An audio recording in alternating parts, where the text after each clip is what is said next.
Hello friends, today in this tutorial I will be talking about that what is Ajax, and this is a crash course on Ajax, a blackboard video. So let's get started. So first of all I will explain you what is Ajax. I will explain you the full form. So I will write this, what is Ajax. So at the starting of the video I need to clear out some of the misconceptions about Ajax. Ajax is not a new programming language. Rather, it is a technique. It is a technique which is used by web developers around the world in order to make web applications behave like desktop applications. So this is a very important concept, behave like desktop applications. Behave like desktop applications. So at the starting of the video, just note down this line. So it is not a new programming language. Many developers have a misconception that this is a new programming language. Rather, it is a technique which is used by web developers in order to make their web application behave like desktop application. So what do I mean by desktop application? So the desktop application, let's suppose any desktop application you can take. Let's suppose we have this notepad. Every computer contains this desktop application notepad. So this is very fast application. So similar application we need to develop inside our internet also. So how we can accomplish that? We can accomplish through Ajax. So first of all, let me just tell you the full form of Ajax before going any further in the video. So Ajax comprises of 4 keywords: A, J, A and X. So first, A stands for asynchronous. So I will tell you the information about each of these words in detail in the later half of the video. The second letter J stands for JavaScript. And the third letter, which is A again, it stands for AND. And the fourth one stands for, this X stands for XML. And now I will tell you each of the significance of each term. So first, as you can see, this is asynchronous. So asynchronous means that we are exchanging data from the server in the background. So we are exchanging data in background.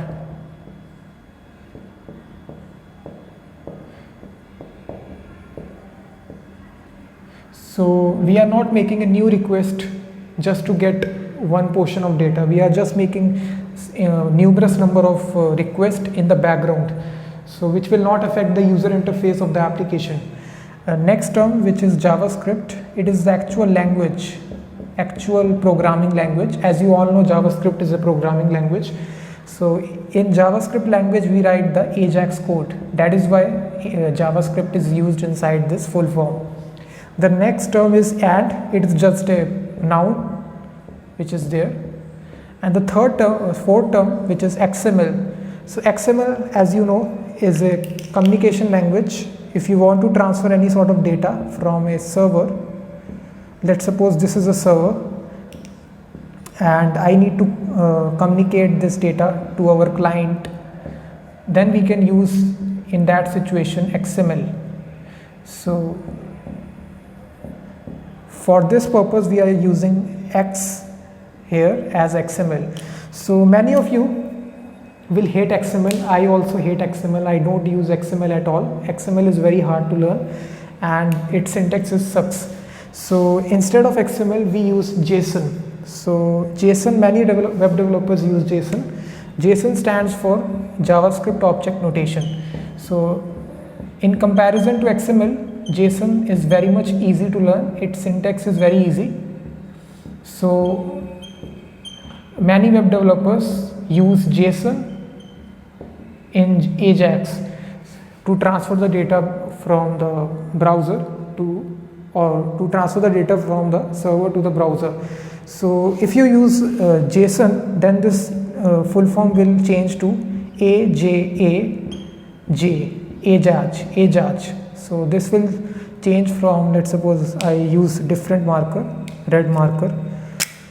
So this full form will change from Ajax to Ajaj, A-J-A-J. So many of the web developers use this full form of Ajax. So now I will tell you some more information about Ajax, the history of Ajax, and then we will look at why we need to use Ajax in the first place.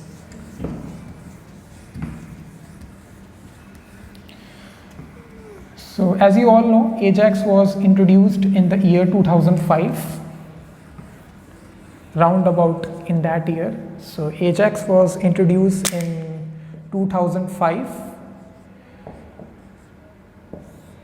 So now I will tell you about where this technique is used in applications. So many of the big companies like Facebook, YouTube, Amazon, Google, all these big websites use Ajax in their web applications. So let me just take the example of Facebook. And let me tell you how they use Ajax inside their application. Let me use the blue marker. So all of you will be introduced to this add friend button, which is there inside Facebook. Facebook is a social network, so there is an add friend button which is available in every profile. This button is used to add a friend to your friend list. So if you hit this button, so what will happen? In traditional web application, a separate request will be made to the server and the page will reload. But in Ajax, page will not reload. So page reload will not be there. So page reload will not be there. Instead, a request will be made in the background. So a request will be made in background to the Facebook server. Let's suppose this is a Facebook server. So this is holding all the account information of Facebook user. So basically, if you just hit this add friend button, then it will be making the background request to the Facebook servers. Now the server will return the data back to this client, and then this client will not reload its page and it will only update this portion. So this button will change to request sent automatically. So this happen in a fraction of second. You don't notice any kind of page reload or page refresh. So this is the power of Ajax. So similarly with Facebook, YouTube also uses Ajax. Let me tell you a very simple example. So I am assuming that you don't have any kind of knowledge of Ajax. So this video is helpful for those people. So if you are an intermediate developer, then this video will not be useful for you because I am taking you from scratch. So now I will take the example of YouTube. So now I will write it with a blue marker. So as you are watching my video on YouTube, you will be having 3 buttons below the video. First button will be the like button. If you like this video, then please hit the like button. There is a dislike button also, which is there. And there is a subscribe button to subscribe to a channel. So the same cycle will repeat if you hit any of these buttons. Let's suppose you hit the subscribe button. Then a background request will be made to the YouTube server.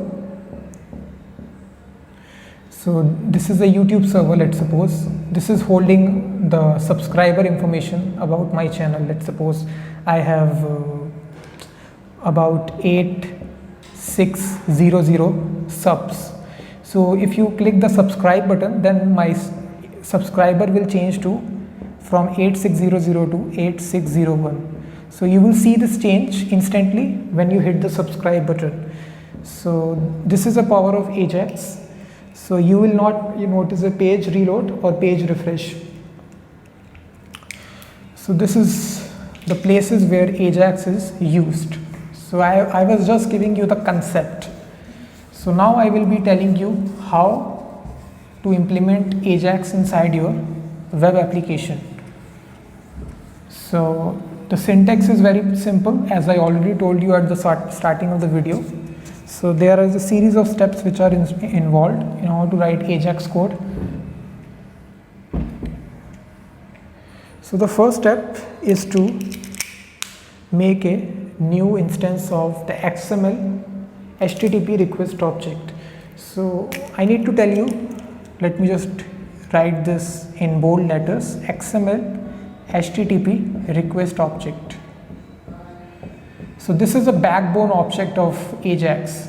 Every browser, let's suppose either you are using Chrome or you are using Firefox or you are using Opera, every browser inside the internet supports this object. It is cross-platform, so every browser supports it. First of all, first step is very simple.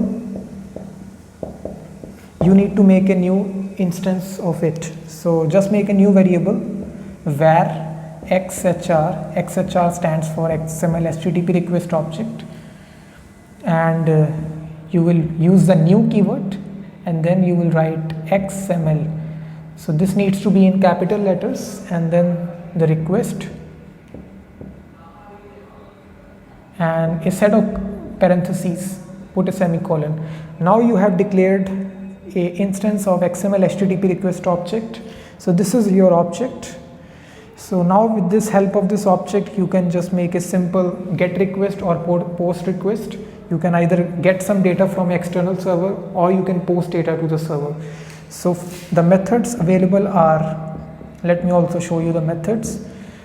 Either you can get, so get method is there, or a post method is there. So let me just tell you the second step. So just pause the video and write these notes somewhere else.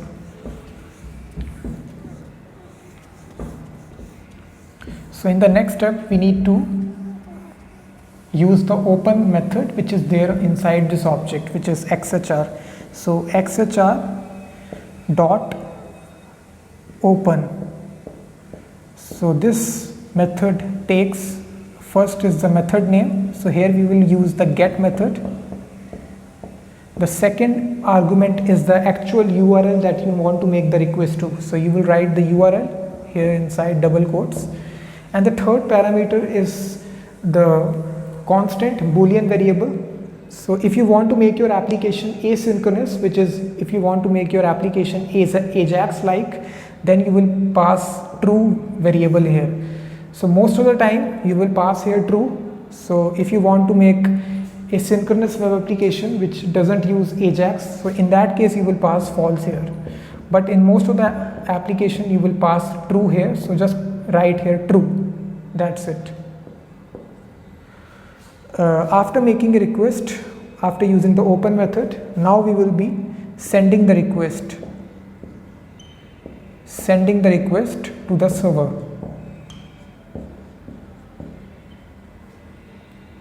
So there is a send method, simple send method. So you will invoke it xhr dot send. That's it. So it doesn't take any kind of argument. That's it. You send the request to the external server. That's it.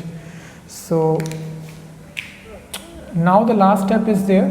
We need to receive the data which is coming back from the server. So this is pretty simple. We make use of a property which is on ready state change, which is there inside the Ajax. The property name is on ready state change. Let me use a green marker for that. So the property here which is on ready state change.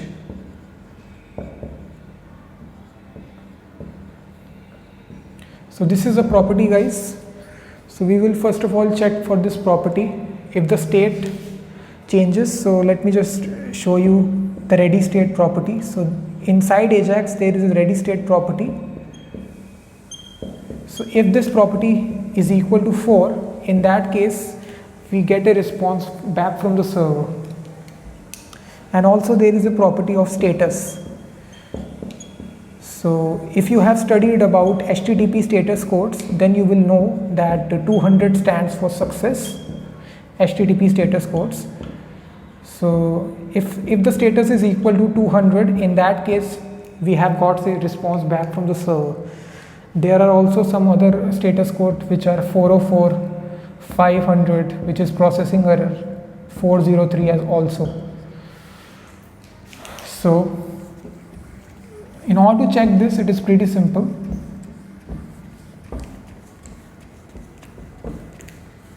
We will invoke this on the XHR variable, which is XHR.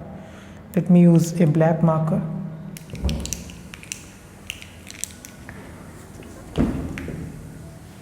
So XHR dot onReady state change, and when this property changes, a callback function will execute automatically. So here you need to provide a callback function which will execute automatically, holding the response for you. So this will be holding a response variable inside its arguments. A set of curly brackets will be there. So here first of all you will compare it inside the if condition, that if response dot status is equal to 200, and the second property you need to check is for the ready state, response dot ready state dot ready state. So if it is equal to 4, in that case we can get the data. So the data which will be returned inside this, which will be there inside response dot response text. So there is a response text property which is there, so it will be holding your data, response text. Let me just write it once again. So this property is response text, response text. This is a property. So if you are using XML for your response, then this property will change to response XML. Write this. So this is the whole process of AJAX, guys, in a nutshell. So lastly, I will tell you some of the advantages of using AJAX, why you need to use AJAX in the first place. So let me just remove this. So some of the advantages. Please like the video, guys, if you like this video, and also share this video with your friends. So lastly, we will talk about the advantages.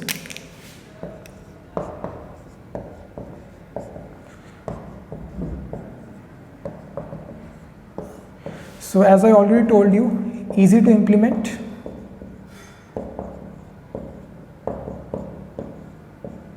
The next advantage is it is cross-platform, and the third advantage, it is a very important advantage. It makes your application dynamic in nature, such as Facebook, YouTube, all that stuff. With the help of AJAX, you can make dynamic web application. And thanks very much, guys, for watching this video. If you like this video, then please hit the like button, subscribe the channel, and I will be seeing you in the next video.